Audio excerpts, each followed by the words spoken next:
இது ஏதோ தனிப்பட்ட ஒரு சம்பவம் கிடையாது. சமீப காலத்தில் எங்கள் கட்சியின் நிர்வாகிகளையும் தொண்டர்களையும் இதுபோன்று கொலைவெறி தாக்குதல், கிண்டல் செய்கிறது, இது போன்ற சம்பவங்கள் அதிக அளவிலே நடைபெற்று கொண்டிருக்கிறது.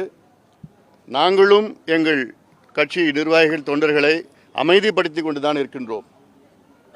கடந்த காலம் போல் இருந்தால் வேறு விதமாக கலவரமாக மாறும்.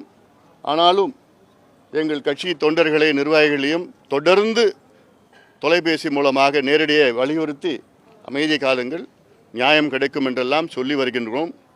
இது ஏதோ சாதாரணமாக அங்கே கிரிக்கெட் விளையாடிட்டு இருக்கிறாங்க, கிரிக்கெட் விளையாடுறதுனால ஏதோ பிரச்சனைன்னு சொல்லிட்டு இருக்கிறாங்க. நான் மறுபடியும் சொல்கிறேன், இது ஏதோ ஒரு தனிப்பட்ட பிரச்சனை கிடையாது.